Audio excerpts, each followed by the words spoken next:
నిజాం బాధని వినగానే బీభత్సంగా ఒక వీడియో మాత్రం వైరల్ అవుతుంది. ఏం చేస్తావు నాకు తెలియదు, మొత్తం డిచ్చదాయి పండాలి సరే మీదనే ఇంటికి దిగొద్దాడు. సో ఎటు పోతుంది ఈ సమాజం అనడానికి ఒక ఉదాహరణ వీడియో అనే చెప్పుకోవచ్చు. అది భర్తను చంపేసిన భార్య, అంటే మామూలుగా చంపలే. దుబాయ్ నుంచి వచ్చిన నెక్స్ట్ డేనే ప్లాన్ చేసి మరి కూడా భార్య పేరు సంధ్య అన్నమాట. బంటి అంటోడు ఇలా మీడియేటర్ అనమాట. వాడు లంగా ఇక్కడ హాస్పిటల్ నర్సుగా పనిచేస్తుంది. అప్పుడు పటాయించినట్టుండు. అటు అనిల్తో పని కానిస్తుంది, ఇటు బంటితో పని కానిస్తుంది. సిగ్గులేంది. సో ఇక్కడ ఏం చేసిరంటే పొద్దంతా ఈ పతివ్రత ఎవరైతే ఉన్నారో ఈ ముండానే చెప్పుకోవచ్చు దీన్ని. సో చూడొచ్చు ఇక్కడ మీకు చాలా క్లియర్గా కూడా మనకి బాటిల్ కనిపిస్తూ ఉంది. ఇగో చాలా క్లియర్గా చూపిస్తా. ఇక్కడి నుంచి అక్కడ చాలా క్లియర్గా మనకి చైర్స్ కనిపిస్తున్నాయి కదా, అక్కడనే ఎవరైతే ఈ సంధ్య ఉందో ఈమె ఎట్లా అలిందంటే తాగిన మత్తులో సిగరెట్ తాగి ఉంచబోయి కింద పడ్డాడు అనే ఒక ఆలోచనలో హాస్పిటల్ తీసుకొని వెళ్ళిన తర్వాత నైట్ మళ్ళీ ఇంటికి వచ్చిండు. ప్రశాంత్ ఇంటికి వచ్చిన తర్వాత నైట్ సిగ్గేస్తుంది ఈ మాట నేను చెప్పాలంటే. ఈమె ఏం చేసింది తెలుసా, ఆర్పిక్ ఉంటది కదా, ఆర్పిక్ వాష్రూమ్ అడుగుతారు. ఆర్పిక్ లో నుంచి ఈమె నర్సు కదా, ప్రొఫెషన్ మేడం నర్స్ అనమాట. ఈమె వీడిని ఎట్లయినా చంపాలి, వీడిని చంపితేనే నేను ఇంకోళ్ళతో మంచిగా ప్రశాంతంగా ఉంటా అని చెప్పి ఈ బజార్ ముండా ఏం చేసిందంటే హలో నమస్తే, వెల్కమ్ టు జీపీఆర్ మీడియా, నేను మీ యాంకర్ అని. సో ప్రజెంట్ మనం నిజామాబాద్లో ఉన్నామన్నమాట. నిజామాబాద్ అని వినగానే బీభత్సంగా ఒక వీడియో మాత్రం వైరల్ అవుతుంది. సో ఎటు పోతుంది ఈ సమాజం అనడానికి ఒక ఉదాహరణ వీడియో అనే చెప్పుకోవచ్చు. అది భర్తను చంపేసిన భార్య, అంటే మామూలుగా చంపలే, నమ్మించి మరీ మొగుని చంపింది. పాపం కష్టపడి కుటుంబాన్ని సాత్తు కూడా తను దుబాయ్లో ఉండేవాడు. దుబాయ్ నుంచి వచ్చిన నెక్స్ట్ డేనే ప్లాన్ చేసి మరి కూడా ఆ వ్యక్తిని చంపేసింది. సో చాలా క్లియర్గా మనం చూపిద్దాము. సో వాళ్ళ ఇంటికి రావడం జరిగింది. ఎవరైతే ప్రశాంత్, అంటే చనిపోయిన వ్యక్తి పేరు ప్రశాంత్ అనమాట. సో వాళ్ళ వైఫ్ ఎవరైతే చంపిందో ప్లాన్ చేసి మరి చంపింది చూసిరా, భార్య పేరు సంధ్య అనమాట. బంటి అంటోడు ఇలా మీడియేటర్ అనమాట.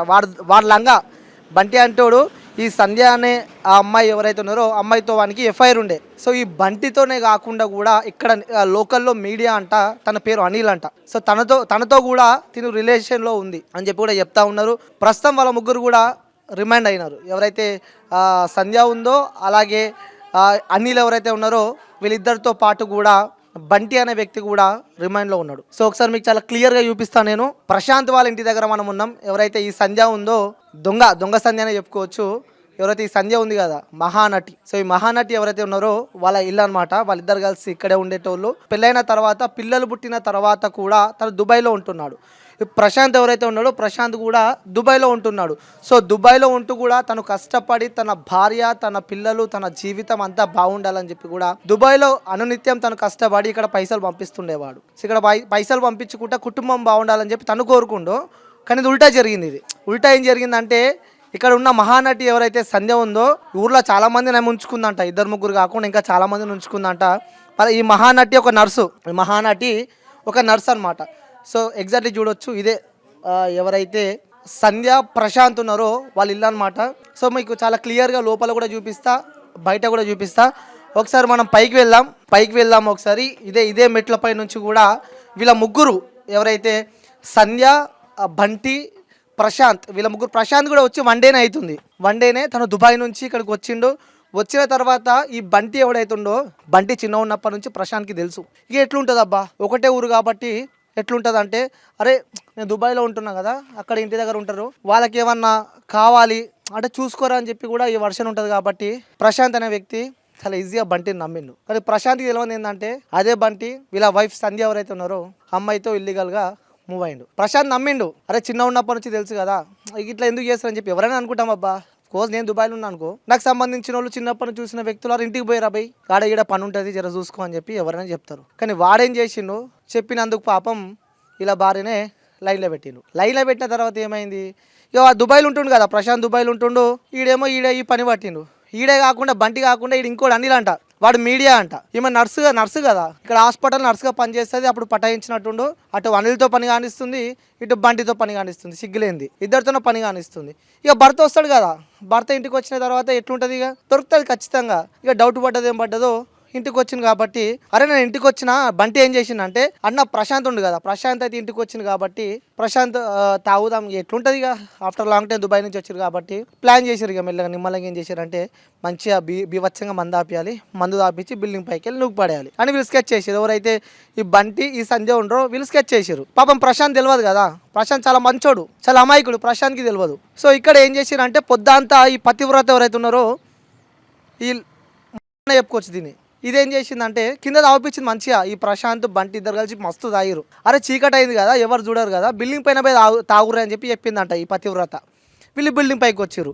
సో ఇక్కడే బిల్డింగ్ పైకి వచ్చారు కూడా, వాళ్ళకి ఈ ప్రదేశంలోనే వాళ్ళు తాగిరు. సో చూడవచ్చు ఇక్కడ మీకు చాలా క్లియర్గా కూడా మనకి బాటిల్ కనిపిస్తూ ఉంది. ఇగో చాలా క్లియర్గా చూపిస్తా.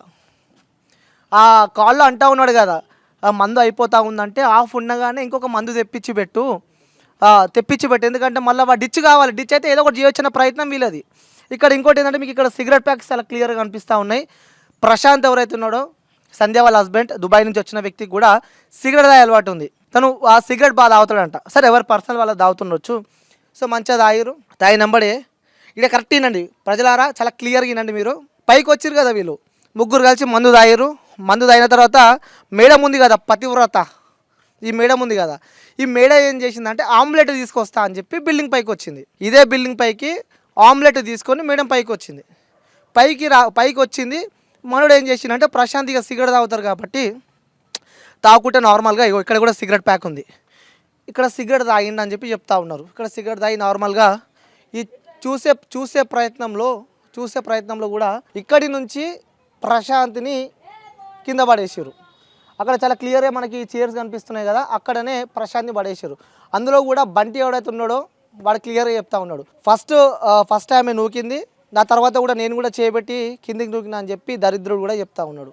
సో ఈ స్టోరీ ఎట్లా వెళ్ళిందంటే, ఈ మోడల్ ఎవరైతే ఈ సంధ్య ఉందో ఈమె ఎట్లా వెళ్ళిందంటే, తాగిన మత్తులో సిగరెట్ తాగి ఉంచబోయి కింద పడ్డాడు అనే ఒక ఆలోచనలో గేమ్ ప్లాన్ చేసింది ఈమె. అయినా కింద పడ్డ తర్వాత కూడా ప్రశాంత్ బతికే ఉన్నాడు. కింద పడ్డ తర్వాత కూడా ప్రశాంత్ అనే వ్యక్తి బతికే ఉన్నాడు. ఎవడైతే బంటి ఉన్నాడో బంటి కూడా ప్రశాంత్ బంటి కలిసి అంబులెన్స్లో హాస్పిటల్కి తీసుకొని వెళ్ళారు. ఇక్కడ నియర్ బై ఉన్న అంబులెన్స్లో ఎక్కి హాస్పిటల్కి తీసుకొని వెళ్ళారు. హాస్పిటల్ తీసుకొని వెళ్ళిన తర్వాత నైట్ మళ్ళీ ఇంటికి వచ్చిండు. ప్రశాంత్ ఇంటికి వచ్చిన తర్వాత నైట్ సిగ్గేస్తుంది ఈ మాట నేను చెప్పాలంటే. భర్త ఇన్ని సంవత్సరాలు కాపురం చేశారు, 2 పిల్లలు, ఒక ఆడపిల్ల ఒక అబ్బాయి, చూడముచ్చటగా ఉర్రాలు, చిన్న పిల్లల అబ్బా, తెలియని ఏజ్ వాళ్ళది. అంటే అంతో ఇంతో జ్ఞానం అయితే ఉంది వాళ్ళకి. ఈమె ఏం చేసింది తెలుసా, ఆర్పిక్ ఉంటుంది కదా, ఆర్పిక్ వాష్రూమ్ అడుగుతారు, ఆర్పిక్ల నుంచి ఈమె నర్సు కదా, ప్రొఫెషన్ మేడం నర్స్ అనమాట ఈమె. సో రాజువేట్స్ రాంబాయి సినిమా ఉంది కదా, ఆ సినిమాలో ఏం చేస్తాడు, హీరోయిన్ వాళ్ళ నాన్న హీరోయిన్ ఎవరైతే ప్రేమించిందో వీనికి నచ్చక అమ్మాయికి HIV ఇంజెక్షన్ ఇస్తాడు హీరోయిన్ వాళ్ళ నాన్న. ఇక్కడ ఏం జరిగింది తెలుసా, వీడిని ఎట్లయినా చంపాలి, వీడిని చంపితేనే నేను ఇంకోళ్ళతో మంచిగా ప్రశాంతంగా ఉంటా అని చెప్పి ఈ బజార్ ఏం చేసిందంటే హార్పిక్ని ఇంజెక్షన్ బాటిల్లో నింపి పాపం ప్రశాంత్కి ఇంజెక్షన్ నరాలు బట్టి ఇంజెక్షన్ ఇచ్చిందంట. ఎటు పోతుంది ఈ సమాజం, పాపం అబ్బా. ఈ ప్రశాంత్ అనేటానికి 500 గజాల ఇల్లు ఉంది, చాలా పెద్ద ఇల్లు, 2 ఎకరాల పొలం ఉంది, ఈ చుట్టుపక్కల ఇంకో పెద్ద బిల్డింగ్ ఉంది, తను కష్టపడాల్సిన అవసరం లేదు, మస్తు పైస ఉంది. మరి ఎందుకేమి ఇట్లా చేసిందో, ప్రొఫెషన్ కూడా ఖరాబ్ చేసింది. ఆ ఇంజెక్షన్ పెట్టి ఆయనకి ఇస్తే పొద్దున్న లోపల చచ్చిపోయాను. ఇంకా చుట్టుపక్కల వాళ్ళు చెప్తారు, చనిపోయిన రోజు సావు అయిపోయిన సాయంత్రం 6:30కే తెల్ల బట్టలు కట్టుకొని మరి ఆ బంటిగాంతో ఫోన్ మాట్లాడుతుందంట ఈ ముండా. సిగ్గుండాలి. సరే పోదాం కిందికి కూడా చాలా క్లియర్గా నేను చూపించే ప్రయత్నం అయితే చేస్తా. వీళ్ళ మదర్ ఎవరైతే ప్రశాంత్ మదర్ ఉన్నారో, ప్రశాంత్ మదర్తో కూడా మనం చాలా క్లియర్గా మాట్లాడదాం. అంటే ఇలాంటివి మేము చూపించకూడదు, కానీ ఎందుకు చూపిస్తున్నాం అంటే తెలియాలి సమాజానికి అసలు ఎట్టుపోతుంది ఈ సమాజం, ఏం జరుగుతుంది. నమ్మాలన్నా కూడా భయం వేస్తూ ఉంది. సో ఎవరిని నమ్మాలన్నా కూడా భయం అవుతుంది. కట్టుకున్న భార్యను కూడా నమ్మలేని సిచ్యువేషన్, నమ్మలేని పరిస్థితిలో కూడా మనం ఉన్నామన్నమాట.